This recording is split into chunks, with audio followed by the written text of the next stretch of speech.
رحم اللہ من قرأ الفاتحہ.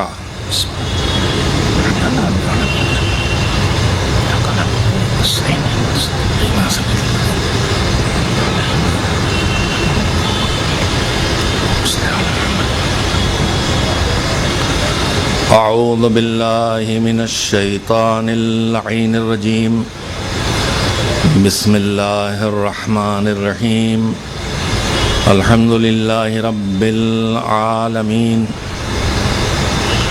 والعاقبۃ للمتقین والجنۃ للمؤمنین والنار للملحدین والصلاة والسلام علی سید الانبیاء والمرسلین سیدنا و نبینا و شفیعنا ابی القاسم محمد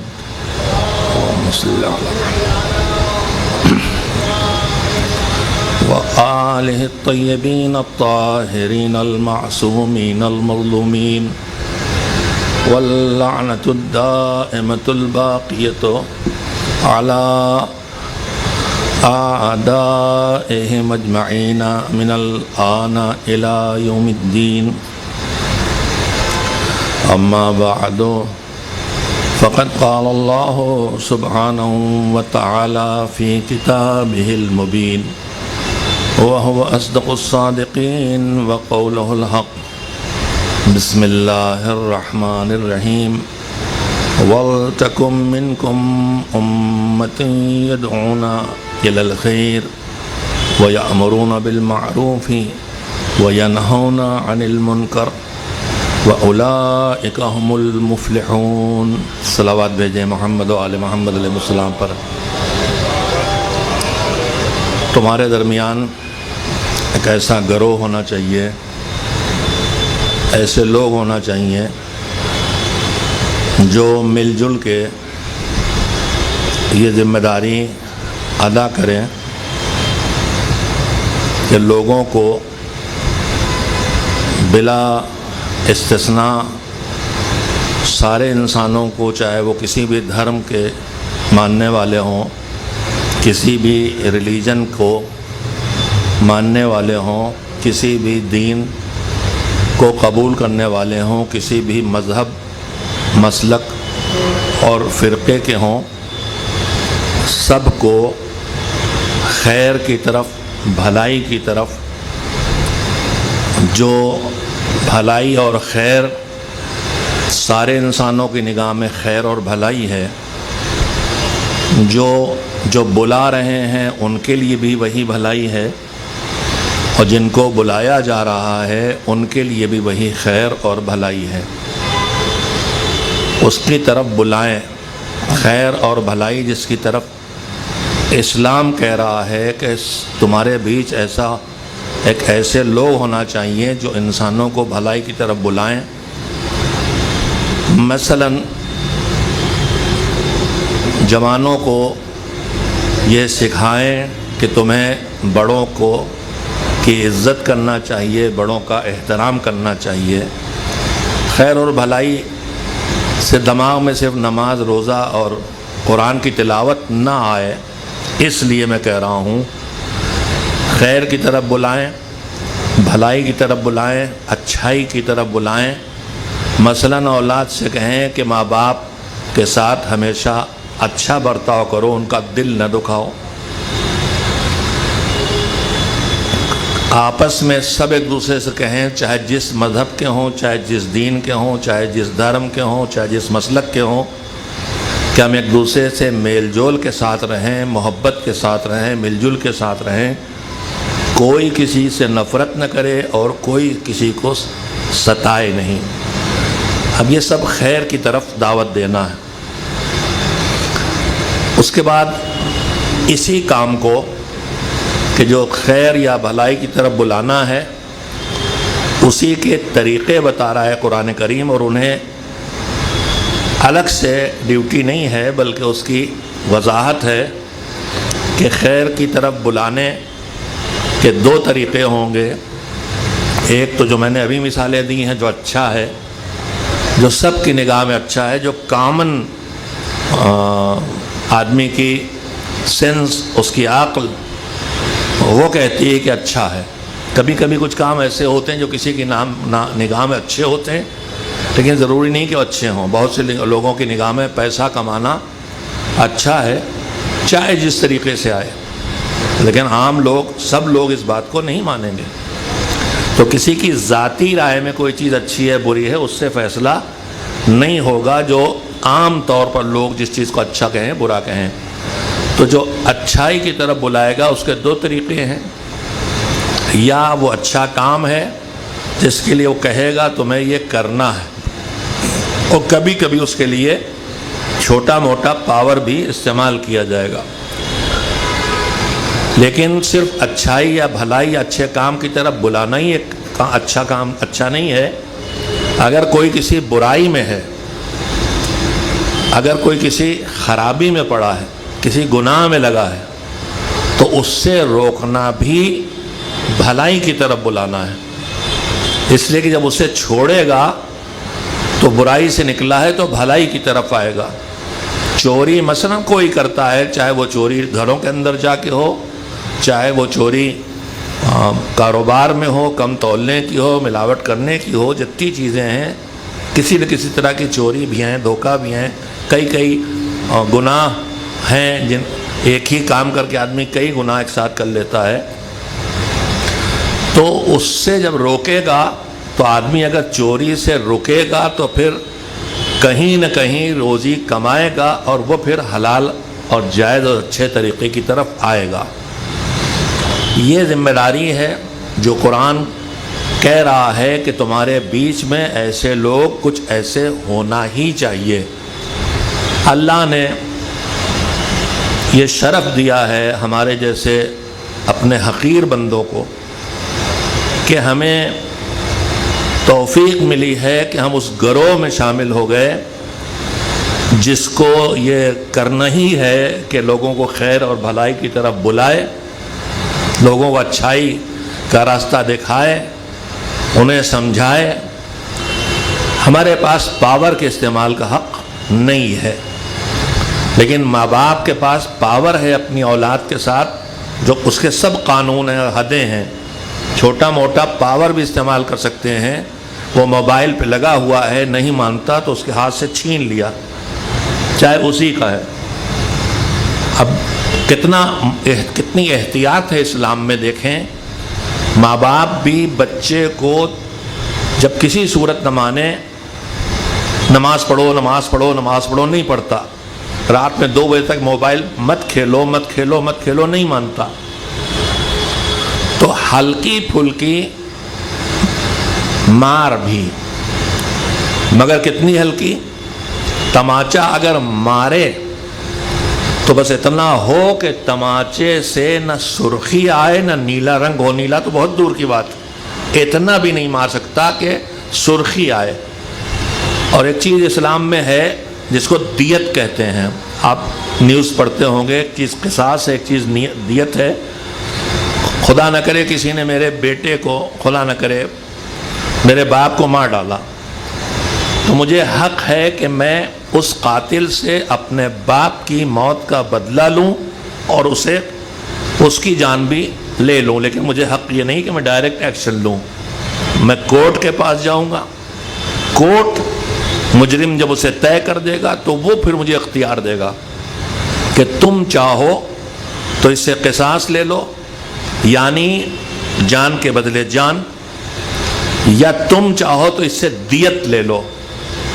اس میں ہر قتل کے بدلے میں کتنا پیسہ، 80 اونٹ یا 100 اونٹ اس کی قیمت مثلا، اور پھر ہر جرم کی کسی نے ہاتھ کاٹ دیا تو اس کے بدلے میں ہاتھ کاٹ لے، یا دیت لے لے یا معاف کر دے۔ اور جہاں تک میری یادداشت ہے، میں بہت اعتماد سے تو نہیں کہتا، زمانہ ہوئے اس آیت پہ نگاہ گزری تھی، شاید وہ ذہن میں نہیں ہے، کہ اگر آیتوں میں نہ ہو تو روایتوں میں ہے کہ معاف کر دینے کو زیادہ پسند کیا ہے پروردگار نے۔ اور ہر جگہ صرف معاملے میں انتقام، ہم لوگ بدلے پہ بہت جلدی اتر آتے ہیں، بدلہ لینے پہ، انتقام پہ بہت جلدی اتر آتے ہیں، مگر معصومین نے سیرت سکھائی ہے کہ تم بدلہ لینے کے بجائے معاف کرنے کی عادت ڈالو، اس لیے کہ جب زندگی بھر لوگوں کو معاف کرتے رہو گے تو جب پروردگار کے سامنے تم گناہوں کے ساتھ آؤ گے تو کہہ سکو گے میں چھوٹا سے حقیر بندہ ہو کے میں نے معاف کر دیا ہے، تو تو کریم پروردگار ہے، مجھے معاف کر دے۔ ایک صلوات بھیجے محمد وآل محمد پر۔ تو تنبیہ بھی بس بہت ہلکی پھلکی ہے، اب اس وقت میرا موضوع نہیں، ورنہ تربیت، اور انشاءاللہ کوشش کروں گا جو ضرورت ہے ہماری، اور کربلا کے پیغامات میں چیزیں شامل ہیں، خود کو سنوارنا، سدھارنا، اپنے ارد گرد کو سنوارنا، سدھارنا، اپنے ماحول کو، اپنی اولاد کو، اپنے بچوں کو۔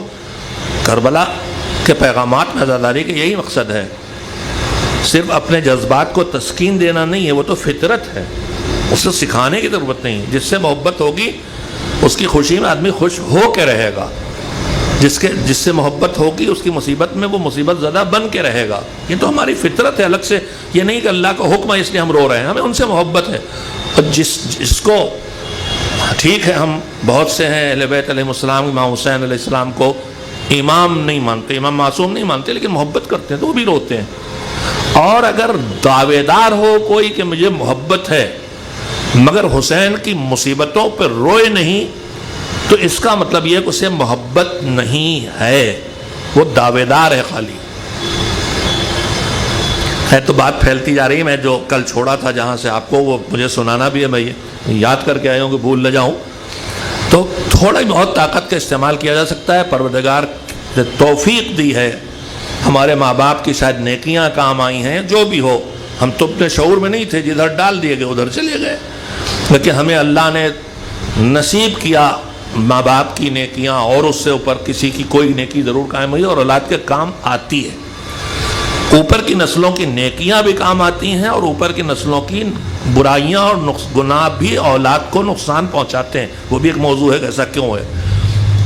مولانا غلام اصیل اللہ مقامہ، جن کو آپ بمبئی والے ابھی نہیں بھولے ہیں، نوجوان نسل نہیں جانتی، لیکن میرے سامنے تشریف فرما ہیں قاسم بھائی، اس ایج کے لوگ، ان سے کچھ اور کم عمر میں یا کچھ سینئر، اپنے بچپن میں ہی صحیح، کم سے کم 1985 میں انتقال ہو گیا، 20 سال زیادہ انہوں نے بمبئی میں کوئی جگہ نہیں بچی جہاں مجلسیں نہ پڑھی ہوں، انہوں نے مشن شروع کیا تھا تحریک دیداری، نعرہ دیا تھا اس قوم کے ہر فرد کو دیدار بنا دو۔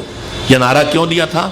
انہوں نے طے کیا تھا کہ انسان کی دنیا اور آخرت دونوں کی کامیابی اس میں ہے کہ وہ دین کو پہچان کے دین کی راہ پہ چلے۔ اللہ نے دین خالی چند رسموں کے انجام دینے کے لیے نہیں بنایا ہے، اللہ نے دنیا اور آخرت دونوں جگہ ہمیں کامیابی کے لیے دین دیا ہے۔ تو وہ مجھے میری والدہ سے، جو ان کی بڑی بہن تھیں، غلام اصلی صاحب اللہ مقامہ میں رسے کے ماموں تھے، لے آئے، اور میری خوش نصیبی تھی، میں اس وقت اس سائنس کا تھا کہ وہ پڑھانے کے لیے مدرسے لے آئے، اور ان کے ساتھ مجھے شرف حاصل ہوا ان کی نگرانی پڑھنے کا، اور آج قم حج جانے کا شرف ہوا، آج ممبر پہ آنے کا شرف حاصل ہے۔ تو میں اس گروہ میں شامل ہوں، انشاءاللہ اللہ قبول کرے کہ وَلْتَكُن مِّنكُمْ أُمَّةٌ، اس گروہ میں کہ جن کا کام ہے خیر کی طرف بلانا، جن کا کام ہے نیکی کی طرف لے جانا، تھوڑا پاور لگانا پڑے۔ میں آپ کے خلاف کوئی پاور کا استعمال کوئی ہے ہی نہیں میرے پاس کہ آپ کے لیے کر سکوں۔ میں نے کہا باپ کے پاس ہے، ماں کے پاس ہے، دادا کے پاس ہے، فقیہ کے پاس پاور ہے۔ سب سے بڑا پاور کس کے پاس ہے؟ اللہ کے پاس۔ اس کے بعد کس کے پاس ہے؟ جسے اللہ نے وہ پاور دیا ہے، وہ کون ہے؟ رسول اکرم حضرت محمد مصطفیٰ صلی اللہ علیہ وسلم۔ پھر وہی پاور جو ان کے پاس ہے وہ انہوں نے کس کے حوالے کیا؟ غدیر کے میدان میں 1,20,000 گواہوں کے سامنے، اتنے بڑی تعداد میں گواہ کسی معاملے کے آج تک مجھے دیکھنے کو نہیں ملے۔ علی کو اللہ کے رسول نے اللہ کے حکم سے مولا ہمارا بنایا، یہ وہ معاملہ ہے جس کے گواہ 1,20,000 موجود ہیں۔ میری نگاہ میں اور کوئی کیس، کوئی معاملہ ایسا نہیں ہے جس کے گواہ 1,20,000 آج تک کی تاریخ میں گزرے ہوں۔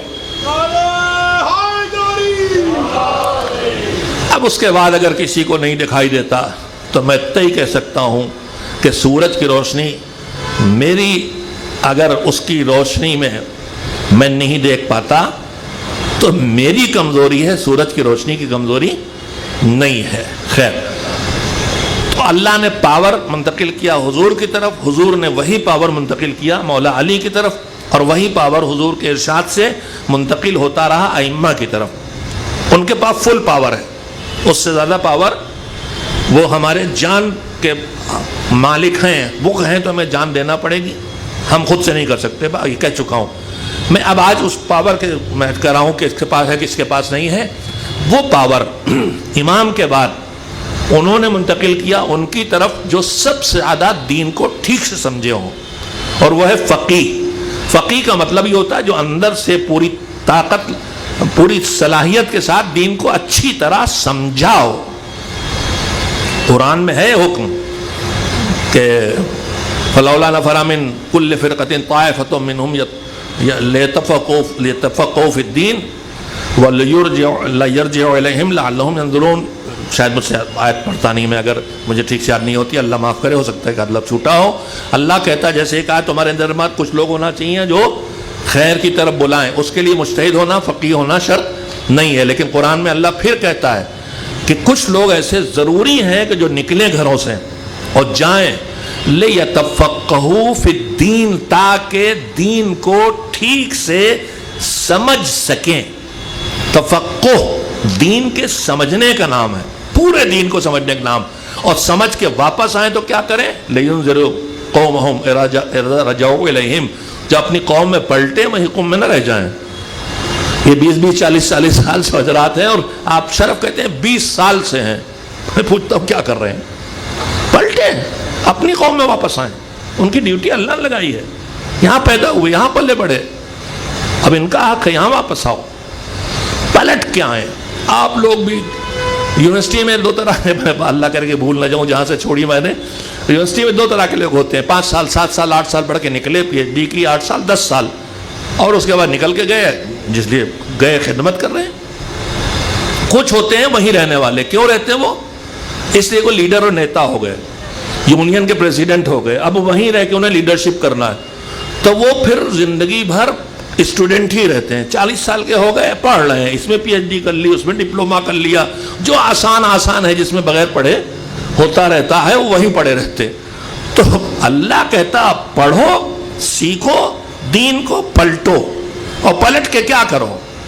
لوگوں کو جنتی بنانے کی ڈگری نہ دو کہ تم تو پکے جنتی، تم مولائی جنتی، تم ماتمی جنتی، تم روئے جنتی، تم ظاہر جنتی، سب جنت کے سرٹیفکیٹ بٹ رہے ہیں۔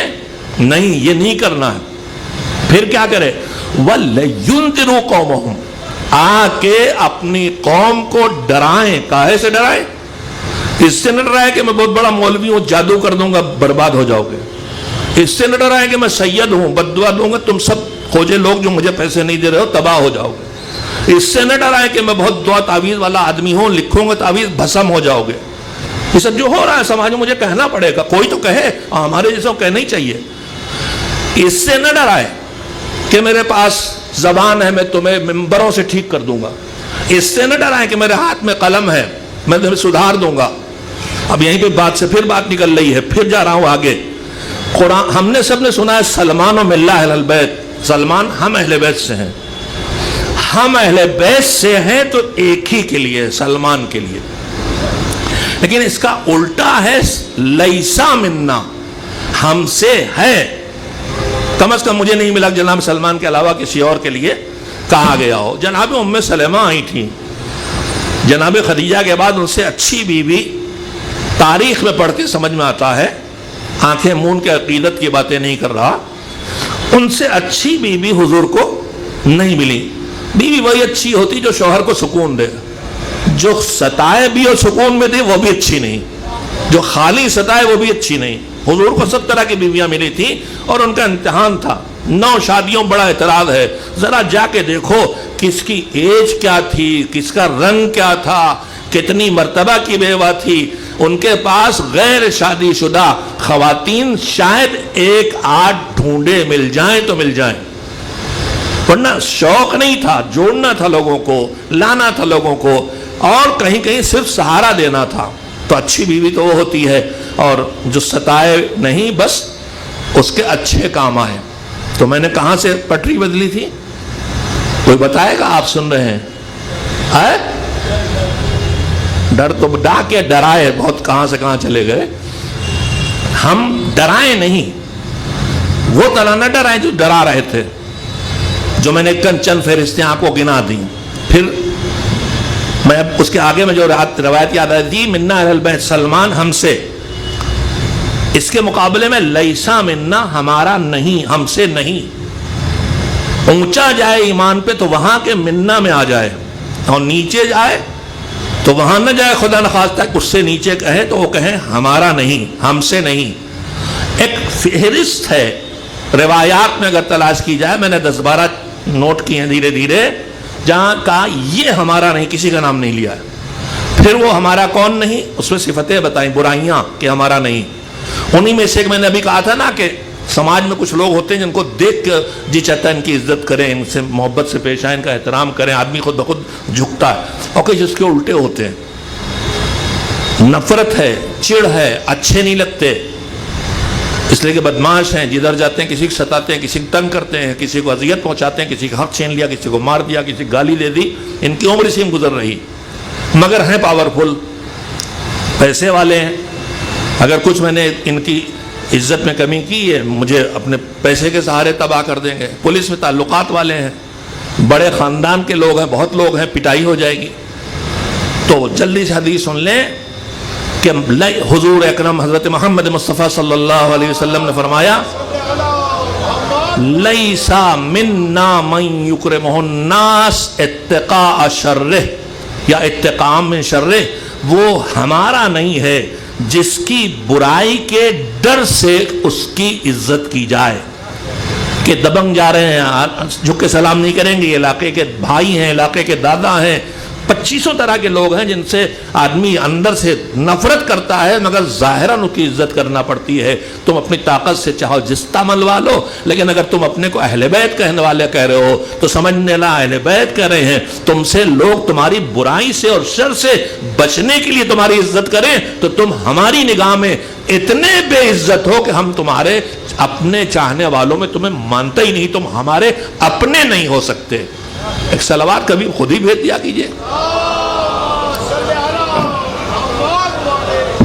تو یہ شرف ہے کہ ڈرائیں. ڈرانے میں امر بالمعروف نہی عن المنکر، پاور کا استعمال نہیں کر سکتے. پاور اللہ کا، پھر نبی کا، پھر مولا کا، اور مولا کی نسل میں آنے والے ائمہ کا. پھر وہ پاور ٹرانسفر ہوتا فقہا کی طرف. فقیہ وہ جو دین کا کی شناخت رکھتا ہو، دین کی پہنچ رکھتا ہو. جب تک کہ دین کی پہچان اور سمجھ کے لیے قرآن پڑھتا ہے، حدیث پڑھتا ہے، جو کچھ دین کے لیے وہ سب پڑھتا ہے، جب تک اپنی پوری طاقت لگا رہا ہے اس کو کرنے کے لیے کہلاتا ہے مجتہد. طاقت لگانا، پوری کوشش کرنا، جد و جہاد اردو میں اسے بنا، اردو جد و جد سے اجتہاد آیا ہے. مجتہد اس کو بھی کہتے ہیں. اجتہاد عربی میں اپنی پوری طاقت سے عبادت میں لگا ہے، وہ بھی اجتہاد کہلاتا ہے. اسی میں ایک دور وہ بھی آیا ہے کہ جب قیاس آرائی کر کے لوگ نتیجے نکالتے تھے. امام ابو حنیفہ کے دور میں عقل کا استعمال، یہاں اللہ نے کہا حرام ہے تو یہ بھی ویسی چیز ہے، حرام ہے. اس طرح قیاس کر کے ادھر اصل مذہب میں سب سے پہلا قیاس کس نے کیا تھا؟ شیطان نے. تو نے اس کو، آدم کو مٹی سے بنایا اور مجھے آگ سے بنایا. آگ اونچی اور مٹی نیچی، لہذا میں سجدہ کروں؟ نہیں، یہ قیاس تھا. یہ مذہب اس کی اجازت نہیں دیتا. تو اجتہاد اپنی پوری طاقت کا لگانا ہے.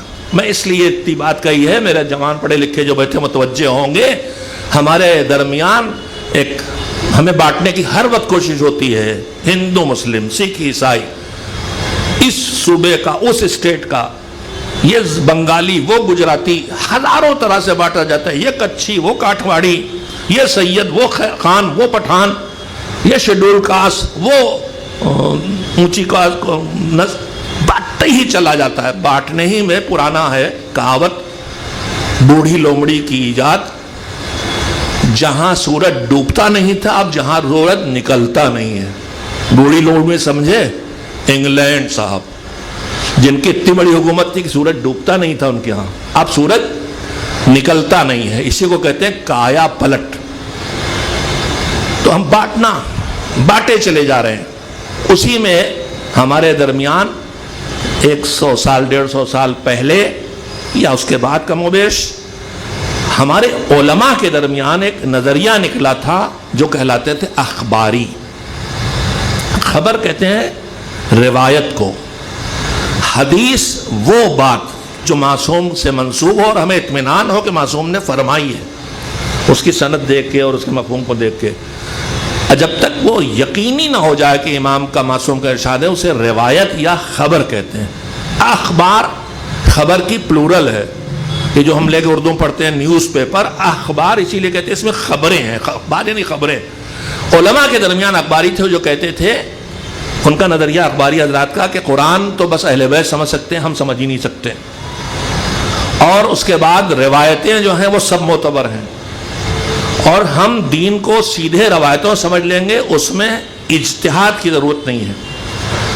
اب ان سے بہرحال اس میں مجھے بحث نہیں کرنا، لیکن یہ تھے علماء بہت بڑی بڑی کتابوں والے، اخباری بھی تھے اور اخباریت کی طرف مائل بھی تھے. علامہ مجلسی کے لیے کہا جاتا ہے تھوڑا اخباریت طرف مائل تھے. اس سے پہلے اور حضرات جو اخباری گزرے ہیں اس موضوع نہیں جانا چاہتا. عالم تھے وہ سیدھے قرآن کو پڑھنا جانتے تھے، سیدھے روایات کو پڑھنا جانتے تھے، وہ ترجمے نہیں پڑھتے تھے. وہ تھے عالم.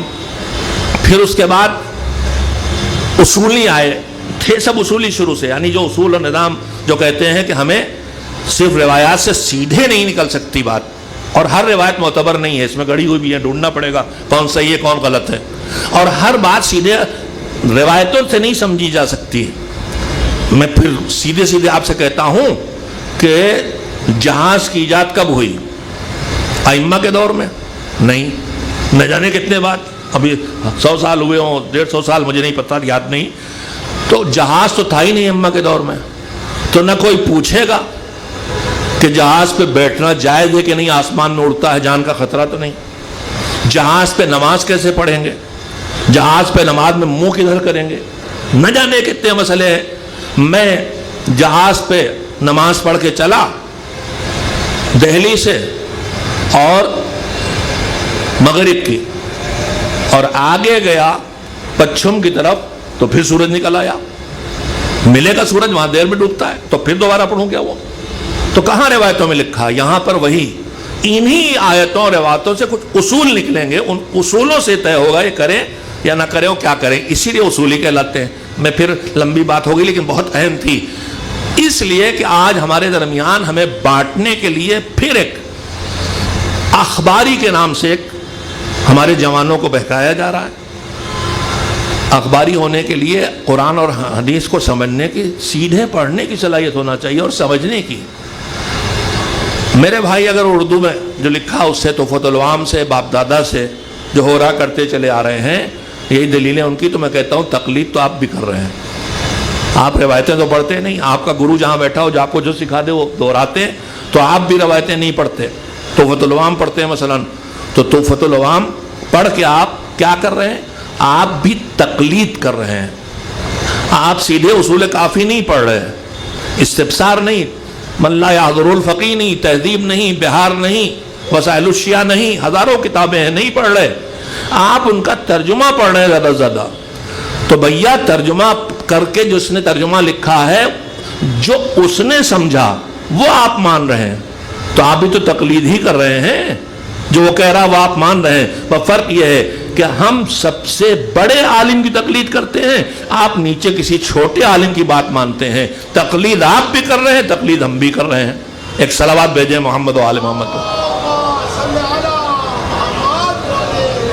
تو بات سے بات نکلتی گئی، لیکن ضروری باتیں ہوتی میں کہہ دیتا ہوں. یہ ممبر توفیق ہے ہمارے لیے، اور جب ہم یہاں آئیں تو پھر اب ممبر یہ کہہ رہا ہے کہ تمہاری اپنی بات کہنے کی جگہ نہیں ہے، جس کا ممبر ہے اس کی بات کہنے کی جگہ ہے. یزید اور حسین کی لڑائی کیا تھی؟ یزید خود کو منوا رہا تھا. ایک جملے میں بہت بڑی تاریخ دہرا رہا ہوں.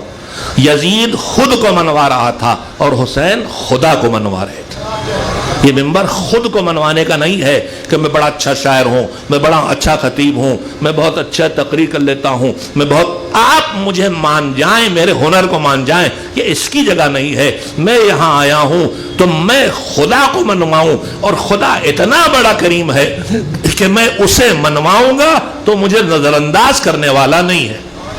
ایک صلوات بھیج دیں محمد و آل محمد پر۔ تو امر معروف نہی عن المنکر میں پاور کی بات نکلی تھی، پاور میں میں نے پہنچائی بات یہاں تک کہ ائمہ کا پاور، غیبت کا دور مجبوری ہے، امام معصوم سامنے نہیں، اور اس سسٹم کو چلانا ہے تو کوئی تو ہو، معصوم امام تو نہیں ہے لیکن کوئی تو ہو، تو کون ہو؟ ان کے پاس اللہ کا دیا علم ہے جس میں غلطی ہے ہی نہیں، غلطی جہالت سے ہوتی ہے، ان کے پاس جہالت ہے ہی نہیں، غلطی ہے ہی نہیں، لیکن اب ویسا کوئی ہے ہی نہیں کہ جس کے پاس علم ہی علم ہو اور جہالت ہو ہی نہیں، تو پھر کس کو ڈھونڈیں گے؟ جس کی نالج دوسروں سے زیادہ ہو۔ سیدھی سیدھی اور کوئی بات ہمارے پاس ہے نہیں کہ جو اب بیسٹ ہے، جو اب ہیں ان میں جو بیسٹ ہے، بیسٹ نالج والا۔ معصوم تو کوئی نہیں، مگر معصوم نہ ملے تو کیا کسی فاسق و فاجر و ظالم و قاتل کو بٹھا دیں گے کہ تم ہمارے حاکم، تم جو چاہو کرو؟ نہیں، عصمت وہ ہے کہ جو کبھی کسی گناہ تک مجبور ہو کے نہیں، ان کی معرفت کی وجہ سے گناہ تک جائے گا نہیں اور بھول چوک کرے گا نہیں۔ اب یہ عصمت نہیں ان کے پاس، یہ بھول چوک سے نہیں بچ سکتے، یہ خطا سے نہیں بچ سکتے، لیکن یہ کم سے کم اتنا کر سکتے ہیں نفس پہ کنٹرول کر کے کہ یہ بڑے گناہ کریں ہی نہیں، چھوٹے سے خود کو دہرائیں نہیں، یہ ہے عادل۔ تو معصوم امام کے بعد اگر کوئی علم، تو عالم اور عادل تک ہمیں جانا پڑے گا۔ وہ پاور ادھر سے ان کی طرف کتنے منتقل ہوئے، یہ ایک فقہی بحث ہے جو مجھے چھیڑنا نہیں۔ امام و معصوم کے سارے پاور اپنے منتقل کیے دنیا چلانے کے لیے یا نہیں کیے، یہ ایک بالکل الگ سے بحث ہے، لیکن بہرحال پاور منتقل ہوئے، اسی کو ولایت فقیہ کہتے ہیں۔ یعنی اللہ نے جو پاور رسول کو دیا وہ امام کو ملا، امام نے نائب اپنا عالم اور مرجع کو بنایا، اور جن کے لیے من کان من الفقہاء سائنہ، وہ سب شرطیں آپ سنتے رہتے ہیں مجلسوں میں۔ اب ان کو پاور کتنا ملا، مگر پاور ملا ہے، کم سے کم اتنا تو ملا ہی ہے کہ وہ اللہ نے جو سہم امام کے لیے رکھا ہے اس کو صرف کر سکتے ہیں۔ اور بھی چیزیں ہیں، یتیم کی سرپرستی کر سکتے ہیں، کرنا ہی کرنا ہے ان کو، ڈیوٹی ان کی کرنا پڑے گی، غریبوں کے کام انہیں انجام دینا اسی پیسے سے۔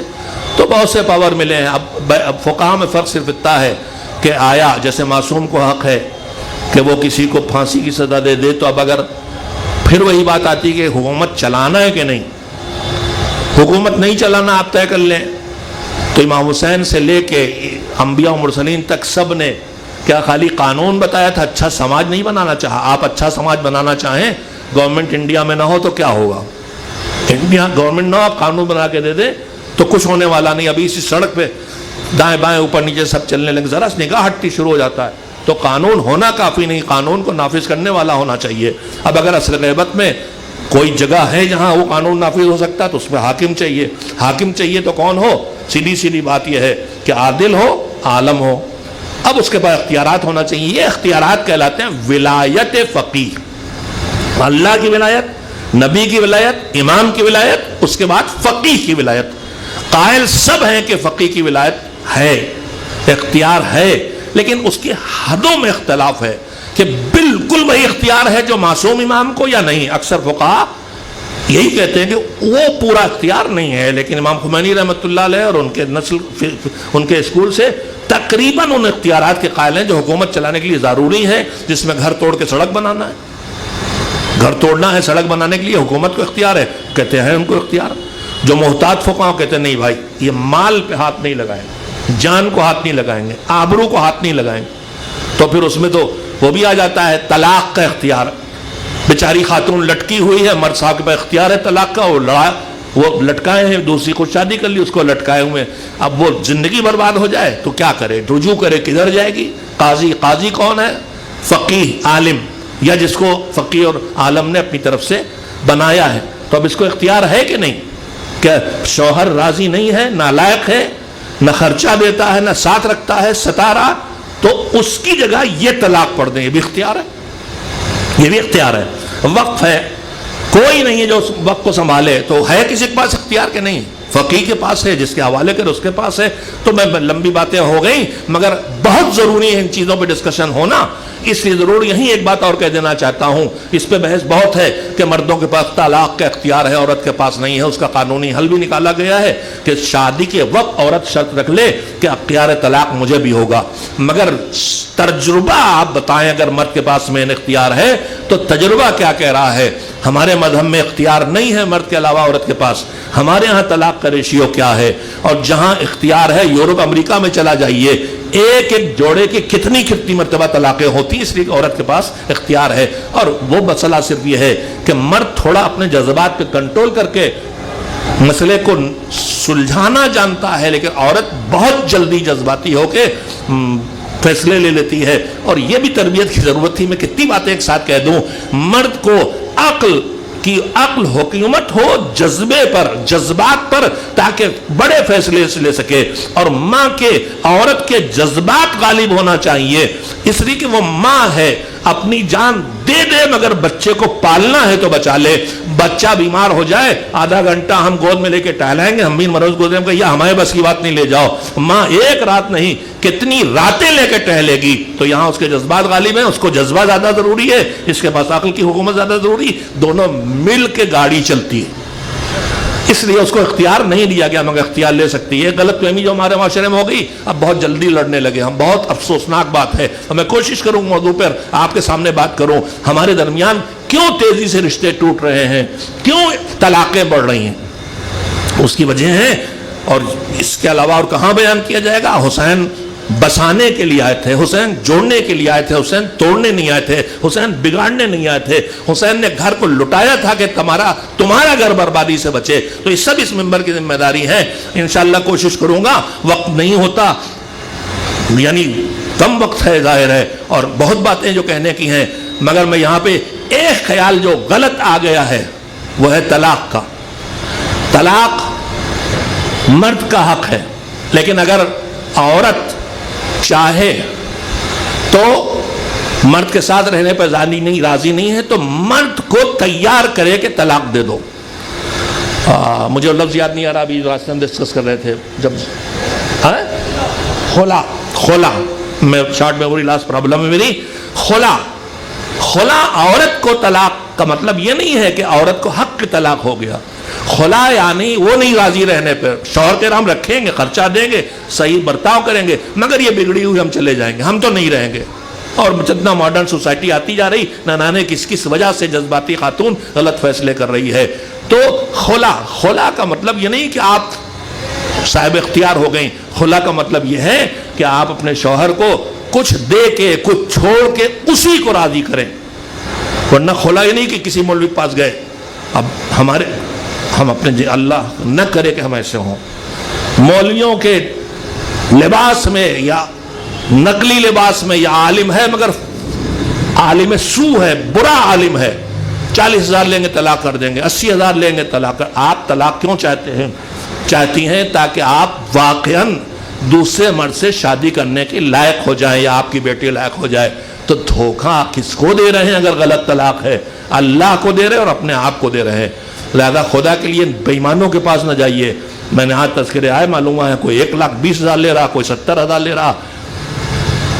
میں آپ سے بتاؤں, یہ طلاق خلا کا یعنی وہی حاکم کے پاس جا کے اس سے فیصلہ کرانا, یہ نالاک شوہر ہے, ستاتا ہے, طلاق دی جائے, ہم پڑھیں گے. یہ طلاق خلا کا اختیار میں نے آیت اللہ العظمیٰ سیستانی کی یہاں لکھا کہ میں ملک میں گھومتا ہوں, ہم بہت سی بیٹیوں کو دیکھتا ہوں جو شوہر نالائق اپنے اختیار کا غلط استعمال کر رہے ہیں اور بچی کو لٹکائے ہیں اور ستائے ہیں اور نہ رکھتے ہیں نہ چھوڑتے ہیں. آپ مجھے اجازت دیتے ہیں کہ میں خلا پڑھ دوں, یعنی اس کی طرف سے پڑھ دوں؟ تو ادھر سے آیا تمہیں اجازت نہیں ہے, تم ہمیں کیس بھیجو, ہم کیس دے کے فیصلہ کریں گے. تو میں صرف اتنا ہی کہنا چاہوں گا, میں نے 10-12 سال انڈیا میں پڑھا, 7-8 سال میں نے قم میں پڑھا. مراجع بہت سے براہ راست بھی اس حقیر کو پہچانتے ہیں تنظیم الکاتب خدمت کی وجہ سے، یا اس دور میں جو ہم نے جن سے پڑھا تھا وہ مثلا پروفیسر تھے اس لیول کے جو گریجویشن کا ہے، آج مفقی ہو گئے، مرجع ہو گئے، میرے استاد تھے تو پہچانتے ہیں.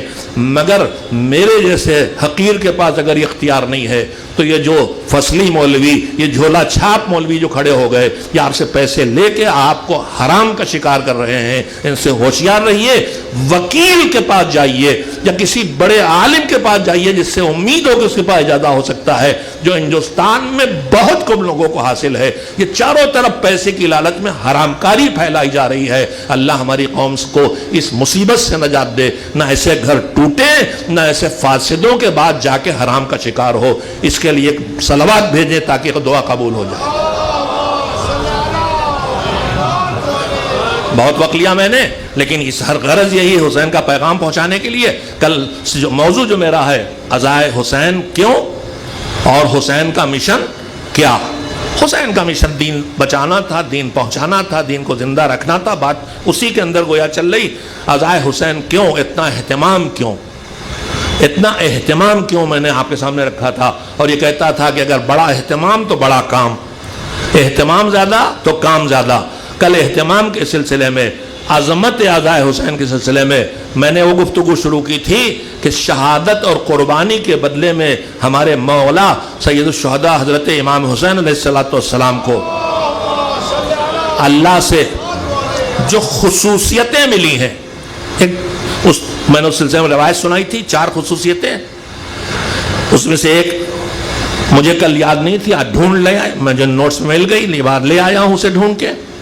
لیکن اس سے پہلے کہنا چاہتا ہوں کہ ہمارے ائمہ، ہمارے انبیاء، مرسلین سب کچھ کمالات میں کامن ہیں، لیکن کچھ کمالات میں کچھ زیادہ ہیں، کچھ کم ہیں. قرآن مجید کہتا ہے تلک الرسل فضلنا بعضهم علی بعض. ان رسول ہیں، سب رسول ہیں 313، مگر سب برابر کے نہیں. ان میں سے بعض کو ہم نے بعض فضیلت دی ہے. 313 میں جناب ابراہیم اونچے ہیں، موسیٰ اونچے ہیں، عیسیٰ اونچے ہیں، نوح اونچے ہیں، صاحبان شریعت ہیں. حضرت محمد مصطفیٰ صلی اللہ علیہ وسلم برتر ہیں. ایک گزارش کر لوں، یہ جو آگے کرسیاں بچھوائی تھی میں نے اپنی فرمائش کر کے بچھوائی تھی کہ آپ لوگ یہاں بیٹھیں تو بات نہیں، اب اس وقت رہنے دیئے، کل کے لیے کہہ رہا ہوں. آپ کل سے پہلے یہاں آ کے بیٹھیے گا. جیسے نماز میں آگے بیٹھنا شرف ہے، ثواب ہے، میں نہیں جانتا اس کے لیے کچھ کہہ سکوں، مگر میں اتنا ہی کہوں گا کہ اگر ممبر غدیر کی شبیہ ہے تو اس سے قریب آنے میں انشاءاللہ کچھ نہ کچھ ثواب بڑھنے ہی والا ہے. اور اگر آپ یہ سوچتے ہیں کہ پیچھے بیٹھ کے چپکے سے آنکھیں مون لیں گے، سو جائیں گے، پتہ نہیں چلے گا، تو الحمدللہ میرا چشمہ بھی بالکل نیا بنا ہے. میں آخری چہرے تک دیکھتا ہوں کہ اس چہرے پہ نیند آنے والی ہے، اور کون سی پلکیں جو ہیں وہ عالم برزخ میں آ چکی ہیں، یعنی نہ جاگ رہی ہیں نہ سو رہی ہیں. دیکھیں پیچھے والے ابھی پیچھے چل رہے ہیں. عالم برزخ کا مطلب یہ ہے کہ نہ اصلی جنت نہ اصلی جہنم، خدا نہ کرے یا جہنم کا نمونہ، بیچ والی زندگی، نہ دنیا کی نہ آخرت کی. تو ایک تو سیدھے سیدھے آنکھیں بند، اور ایک اونگنا، پوری آنکھیں بند میں نہیں، پوری آنکھیں کھلی ہوئی نہیں. ہمارے ایک بزرگ ہیں، ہمارے یہاں میزبان بھی سرفراز ہیں، اونچے سر والے، عرف شیرو بھائی، ماشاءاللہ. یہ جوان بیٹھے ہیں، قاسم ان کا نام ہے، تو بوڑھے تو ہونے والے نہیں، جوان رہیں گے. تو ہمارے ایک بزرگ سرفراز صاحب ہیں، وہ آگے بیٹھتے ہیں اور ایک نیند ہوتی ہے مرغا چھاپ، آپ لوگ دیکھی نہیں ہوگے، ہمیں گھر مرغے پلے تھے، بس یوں سوتا تھا، اتنی دیر کی نیند لیتا تھا. تو وہ ایسے ہی سوتے تھے. ہم نے کہا سرفراز بھائی یار آپ آگے بیٹھ کے سوتے ہیں؟ کہ نہیں سوتا نہیں ہوں، آنکھیں بند کر کے غور سے سنتا ہوں. تو آپ غور سے سن رہے تو آنکھیں کھول کے، آنکھیں کھلی رکھیں. اس لیے کہ آپ کیوں کھلی رکھیں؟ عقل کی آنکھیں، دل کی آنکھیں. سن لیے، اس لیے کہ مولا امیر المومنین علیہ السلام کا ارشاد ہے، یا کسی اور امام کا صلوات بھیجیں محمد آل محمد. من علمنی حرفا سیرنی عبدا، جس نے ایک لفظ بھی، ایک حرف مجھے سکھایا، اس نے غلام بنا لیا. یعنی وہاں اس کی سن کے مان رہا ہوں. اور ابھی میں پڑھنا ہمیشہ بھی چاہیے، کوشش کرتا ہوں کہیں نہ کہیں وقت نکالوں پڑھنے کے لیے. تو اس میں چھٹے امام حضرت جعفر صادق علیہ السلام کا ایک جملہ ہے، دیکھیے ہم آپ دین کہاں سے ملنا چاہیے؟ سیدھے قرآن پڑھیں، سیدھے کافی پڑھیں، ہمیں جاتی نہیں. اس کے بعد جو اس کو پڑھ کے کتابیں لکھی گئی ہیں وہ کتابیں پڑھیں، وہ بھی نہیں پڑھتے. اب ہم دین کہاں سیکھ رہے ہیں؟ مجلسوں سے. مجلس میں بات کر رہا ہوں، آپ سن رہے ہیں. تو ممبر پر کسے بٹھائیں، اس موضوع پر ہم نے ایک سیمینار رکھا تھا. 3 ستون عزاداری کے ہیں، میزبان، خطیب اور ذاکر، اور نوحہ خان اور شاعر اور سامعین. اس پہ بحث کی تھی. پورا ڈسکشن 9 گھنٹے 3 گھنٹے کی 40 علماء کی نشست ہم نے رکھی ہے، اور سب یوٹیوب پر تنظیم مکاتب چینل پر موجود ہے. اور آپ سے ہاتھ جوڑ کے کہوں گا کہ آپ اسے دیکھیں. ہم پوری محنت، علماء، فاضل، دانشور سب تھے اس میں، اور کوشش کی گئی ہے کہ ان تک دین کا معیار پہنچایا جائے. تو اسی میں ایک حدیث ہم کو پڑھنے کو ملی جس میں چھٹے امام نے فرمایا کہ تنظروا الی من تتخذون دینکم منہ. ممبر پہ تم نے بٹھایا تو دیکھو کہ تم اپنا دین کس سے لے رہے ہو. ممبر پہ بٹھا رہے ہو دین لینے کے لیے نا، تو دیکھو وہ جانتا ہے کہ جاہل ہے. دیکھو کہ وہ اپنے کی بات، اپنا ہنر جتانے آیا ہے یا اللہ کو پہچانوانے آیا. دیکھو وہ اپنے لیے تمہیں خوش کر رہا یا اللہ کو خوش کر رہا. دیکھو بھروسے لائق ہے کہ نہیں ہے، اپنی عام زندگی میں بھروسے لائق اور ایماندار ہے کہ نہیں. اگر زندگی میں ایماندار نہیں، ممبر پہ بھی ایماندار نہیں ہوگا. ہر ایک کو نہ بٹھاؤ، اسے لاؤ، دیکھو کہ تم اپنا دین کس سے لے رہے ہو. خیر، تو میں پھر واپس آؤں. جو شہادت ہمارے امام سید الشہداء نے دی عزاداری، اللہ نے اس کو باقی رکھا، اس کے باقی رکھنے کا اہتمام کیا. کچھ باتیں کہہ چکا ہوں. تو خصائص جو کامن ہیں، فضائل وہ الگ ہیں. پھر کچھ اوپر والوں کے فضیلتیں ہیں وہ بھی کامن ہوتی. پھر ہر صاحب منصب بالخصوص جو سب سے اوپر ہیں، یعنی پیغمبر خدا حضرت محمد مصطفیٰ صلی اللہ علیہ وسلم، اور ان کی نبوت کا ٹکڑا، لخت جگر نہیں، جگر کا ٹکڑا فاطمہ نہیں ہے. بضعتم منی، میں رسول تو یہ رسالت کا ٹکڑا، میں اللہ کی طرف سے تمہارا مولا تو یہ میری ولایت کا ٹکڑا. ہم لخت جگر کہہ کے جذباتی فقرہ بنا دیتے. باپ بیٹی کے لیے نہیں کہہ رہا، ایک منصب والا کہہ رہا. وما محمد الا رسول، پیغمبر کچھ نہیں، رسول ہیں. تو فاطمہ رسول کا ٹکڑا ہے، رسالت کا ٹکڑا ہے.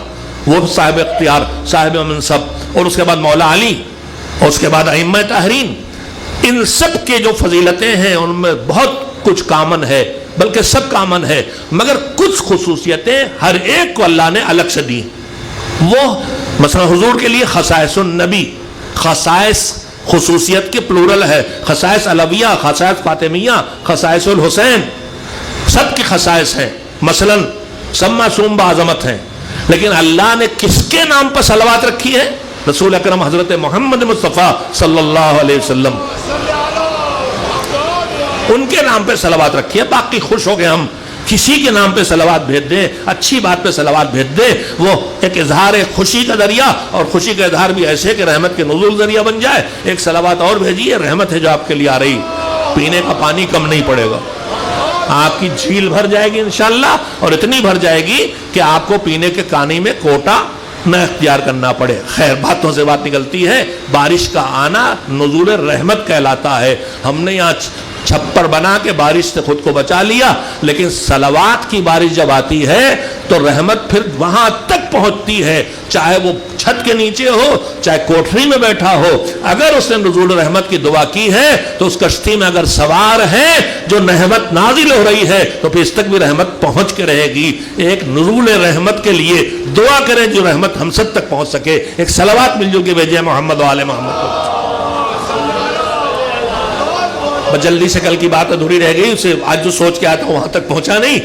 تو خصوصیت میں سید الشہداء کو خصوصیتیں ملی ہیں، 5-7 میں جمع کر سکا ہوں کل سے آج تک جو ڈھونڈ سکا ہوں. اور میں اپنے بچوں سے بتا دوں، سوشل میڈیا اور جتنی قسمیں بہت خطرناک اگر غلط استعمال ہو، اور بہت اچھی اگر صحیح استعمال ہو. نیٹ بہت خطرناک، غلط استعمال. چاقو بہت خطرناک، پیٹ کاٹ دے. چاقو بہت اچھی چیز، پھل کاٹے. ایٹمک انرجی، میں نہیں صحیح لفظ مجھے نہیں معلوم، بہت خطرناک اگر ایٹم بم بنائے. بہت کام کی چیز اگر بجلی گھر بنائے. تو استعمال اچھا برا بناتا. اللہ نے پیدائشی طور پر کسی کو برائی کے لیے پیدا ہی نہیں کیا, جو بنایا اچھائی کے لیے پیدا. سانپ کا زہر علاج ہے نہیں. تو بہرحال تو ان چیزوں میں جو اللہ نے خصائص عطا کیے ہیں ان میں سے ہر ایک کو دیے ہیں, لیکن اب ان میں سے کچھ چیزیں کامن کمال کے بعد خصوصیت ہیں. میں نے ابھی کہا کہ حضور کا نام لیا جائے تو صلوات ان سے مخصوص ہے, اسی طرح سب کے لیے, حضرت زہرا سلام اللہ علیہا کے لیے بھی بہت کچھ ہے. شفاعت کا حق سب کو ملا ہے, مگر جتنی شفاعت کی باتیں اور جہنم سے نکالنے کی باتیں, ان کا نام ہی فاطمہ ہے, جہنم سے نجات دلانے والی. ہاں اس پہ تو خود ہی صلوات بھیجنا چاہیے تھا. انہیں 7-8 خصوصیتیں میں نے جمع کی ہیں. اے آئی سے مدد لیتا ہوں میں. اے آئی میں سب صحیح نہیں ہے, بوڑمپن بھی کرتا ہے, کہو کچھ سمجھتا کچھ کرتا کچھ ہے. آپ کی عقل ہر جگہ ضروری ہے. آپ کسی پہ آنکھ مون کے بھروسہ سوائے معصوم کے نہیں کر سکتے. میں مدد لی ہے تو جمع ہو گیا, ورنہ کتنا پڑھتا تو ڈھونڈ پاتا. خیر, تو اس میں سے 4 خصوصیتیں میں نے کہا, 3 مجھے یاد ہے, ایک بھول گیا ہوں, آج چوتھی بھی نوٹ کر کے لایا. میں نے کل آپ کو کیا کیا سنایا تھا. ان کی زیارت کے لیے نکلو تو جتنی دیر جانا آنا کرو گے, زیارت میں لگاؤ گے, تمہاری عمر سے کم نہیں ہوگا. اللہ اتنا تمہیں الگ سے اتنا وقت اور زندگی تمہیں دے گا. یہ ایک سنائی تھی میں نے. دوسری میں نے آپ کو سنائی تھی کہ اللہ نے ان کی نسل میں امامت رکھی. چونکہ ان کی پوری نسل ختم ہو گئی, بس ایک بچہ بچا تھا, تو اللہ نے کہا اسی میں امامت رکھی. تیسرا میں کیا سنایا تھا کہ اللہ نے ان کی قبر کی مٹی میں شفا رکھی. سب پاک ہیں, سب پاک ہیں, سب پاک کرنے والے ہیں, سب مطہر ہیں, سب مطہر ہیں, سب طاہر ہیں. خالی پاک نہیں ہے, پاک کرنے والے ہیں. مگر شفا اللہ نے کس میں رکھی, کل میں پھر حدیث کو موضوع بنا کے آگے بات کروں گا, ان کی مٹی میں. چوتھی چیز جو میں کل آپ کو یاد نہیں دلا سکا تھا, چوتھی چیز کیا ہے, دعا کی قبولیت ان کے قبے کے نیچے, ان کے قبے کے نیچے دعا کی قبولیت ہے. بس میں یہیں پر اپنی بات کو روک کے کربلا آ جانا چاہتا ہوں. آج 2 محرم گزری.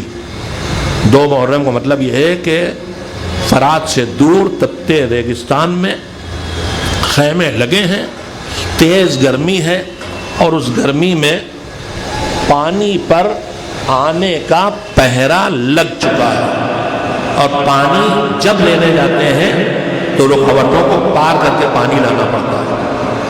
مگر اس کے بعد جیسے جیسے وقت گزرتا گیا, حر کے رسالے کے بعد فوجیں آنا شروع ہو گئی. عمر سعد آ گیا, محمد ابن حشش ملون آ گیا, ایک کے بعد ایک فوج آتی چلی جا رہی ہے. اور جب کوئی فوج آتی ہے, گھوڑوں کی ٹاپوں کی آواز سنائی دیتی ہے, تو بی بی زینب فضہ سے کہتی ہیں, فضہ جا کے دیکھ کیا میرے بھیا کے کچھ مددگار ہے. اور ہر بار جواب ملتا ہے کہ نہیں, آپ کے بھیا کو کوئی مددگار نہیں آیا ہے, فوج کے سپاہی آئے ہیں یزید کے. پانی کو پابندی لگی. 5 محرم تک تھوڑا بہت پانی آتا رہا, لیکن 5 محرم سے خیموں میں پانی نہیں پہنچا. ہم 7 محرم سے جو پیاس کی بات کرتے ہیں, اس کا مطلب آپ جانتے ہیں کیا ہے؟ اس کا مطلب یہ ہے کہ 5 محرم سے پانی آنا بند ہو گیا تھا, 7 کو خیموں میں پانی بچا نہیں تھا. میں آپ سے ایک بات پوچھوں, اگر گھر مثلا خدا نہ کرے جھگڑا ہوگا, کرفیو لگ گیا, ہم سب اس دور سے گزرے, اور کرفیو میں اتنے برے حالات ہیں کہ گھر میں سامان آ بھی نہیں سکتا. اب گھر میں جو کھانا پانی کم ہونا شروع ہو جاتا ہے, کورونا میں مثلا لاک ڈاؤن تھا, باہر سے کچھ نہیں آ رہا, کھانا پانی کم ہونا شروع ہوا, تو گھر کے بڑے کھانا پانی کم کر دیتے تھے تاکہ بچوں کے لیے چلتا رہے. 7 محرم کو پانی نہیں تھا, یعنی 7 محرم سے سکینہ پیاسے تھے, 7 محرم سے محمد باقر پیاسے تھے, 7 محرم سے فرزند ابوالفضل عباس پیاسے تھے, 7 محرم سے اصغر پیاسے تھے. مگر 5 محرم جب پانی آنا بند ہو گیا تو کیا زینب نے جی بھر کے پیا؟ کیا حسین نے پانی پیا ٹھیک سے؟ اسی لیے تو 10 محرم کو سب سے زیادہ پیاس کس کی تھی؟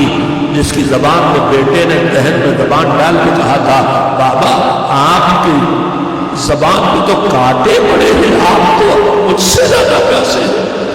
تو 5 سے ان کی پیاس شروع ہو گئی، 7 سے سب پیاسے تھے۔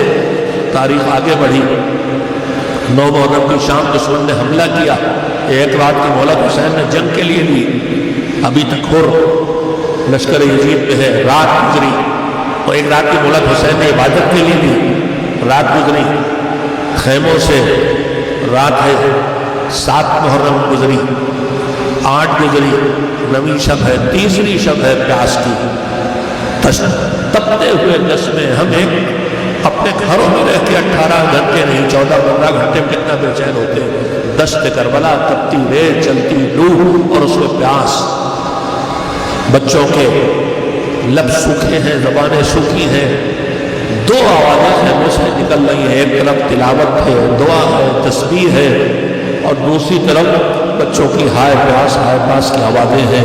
شب عاشور ایسے گزر گئی، صبح عاشور جب کی تیاری ہے، اسی لشکر میں ایک سردار ہے ہرمزہ یزید ریاحی جو حسین کو یہاں تک لے کے آئے تھے، ان کا ایک ساتھی ہے، اس نے دیکھا ہر بے چین ہے، ہر کے چہرے پہ عجیب طرح کی رنگت آ جا رہی، کا ہر اگر کوئی مجھ سے پوچھتا کہ کوفے میں سب سے بہادر کون ہے تو میں تمہارا نام لیتا، ہر یہ بتاؤ تم بہت سے ڈر رہے ہیں، یہ چھوٹا سا لشکر ہے، پیاسا بھی ہے، بچے بھی ہیں، بوڑھے بھی ہیں۔ انہوں نے کہا میں موت سے نہیں ڈرا، کہا پھر کہے سے؟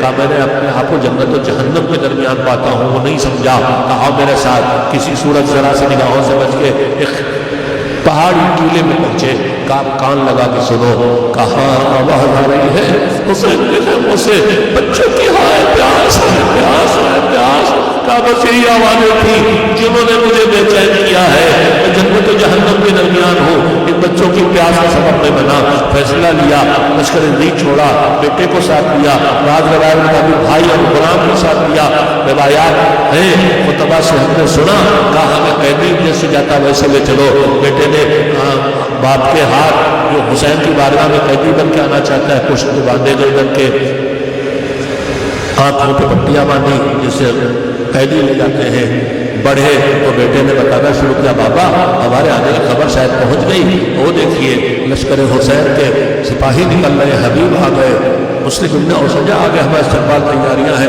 کہا بابا اب تو بنی ہاشم آ رہے ہیں، سردار لشکر ابوالفضل عباس ہمارے استقبال کے لیے آ رہے ہیں، اکبر آ رہے ہیں، کہا بابا گھوڑے جلدی سے گراؤ، خود حسین آ گئے، گھوڑے سے گرے، قدموں میں سلکنا چاہا، حسین نے اٹھایا، کلیجے سے لگایا، اس عرب نے کہا بہت بڑی خطا ہے ہماری، یہ تاریخ کے فکرے ہیں، کہا مولا یہ جو خیموں سے بچوں کے پیاس کی آواز آ رہی ہے، یہ جو سہرے ہوئے بچے ہیں، ان بچوں کی دہشت کا شکار میں نے کیا ہے، ایک ہی کھلایا، میری وجہ پیاس کی ہے، میری بخشش کا کوئی ذریعہ ہے کہ نہیں؟ ارے یہ ہے مادر حسین، یہ ہے رحمت اللہ علیہ کا لب جگر، کہا ہر میں نے معاف کیا، اور خدا معاف کرے، دعا کی منظوری میں مل گئی، ہر کو عذاب مل گئی، اب ہر سے ایک مرتبہ ہر سے شرمندگی کا اظہار کر لیا، ہر سے حسین نے کہا تم مہمان ہو، میں تم سے شرمندہ ہوں، گھر میں پانی نہیں ہے، کیسے تمہاری خدمت کروں؟ کہا آقا اس میں گنہگار تو میں ہوں، لیکن آپ نے مجھے مہمان کہا ہے کہ میری فرمائش پوری کر دے، کہا وہ کیا ہے؟ کہا وہ کیا ہے؟ کہا بس وہ بات ہوتی ہے کہ آپ میرا بیٹا ہے اسے اجازت دے دے کہ یہ بیٹا میرا میدان میں جائے، لڑے اور شہید ہو جائے۔ حسین نے ان کی بات نہیں ٹھکرائی، بیٹے کو جانے دیا، لیکن ہر بات کا تقاضا یہ ہوتا ہے کہ جنازے کو دینے کا اندازہ بیٹے کو، تم اپنے جوان بیٹے کی لاش کو اٹھانا چاہتے ہو تو شاید میری بصیرت والی آنکھیں دیکھ رہی ہیں، اسی میدان میں ایک بوڑھا باپ ایک جوان بیٹے کی لاش ٹکڑے لاش اٹھائے گا، حسین جو بچے اپنے جوان بیٹے کی لاش اٹھائے گا اس مصیبت میں شامل ہو جاؤں، کہا جاؤ، بیٹے کو اجازت دے دی، مگر کیا حسین نے بوڑھے باپ کو جوان بیٹے کی لاش اٹھانے دی؟ ہر کا بیٹا وہاں سے زخمی ہو کے گرا، ان سے پہلے حسین پہنچ گئے، سرانے پہنچ گئے، ہر کو بیٹے کی لاش نہ اٹھانے دی۔ شاید یہی منظر کہیں سے زینب نے دیکھ لیا تھا، جب اکبر نے آخری سلام کی آواز دی، حسین قبر پکڑے ہوئے چلے، مگر پہنچے تو بہن کو سرانے پایا، تم کیوں آ گئی؟ کہا بھیا تم نے ہر کو جوان بیٹے کی لاش نہ اٹھانے دی تھی، میں آ گئی ہر کو بیٹے کی لاش نہ اٹھانا پڑے۔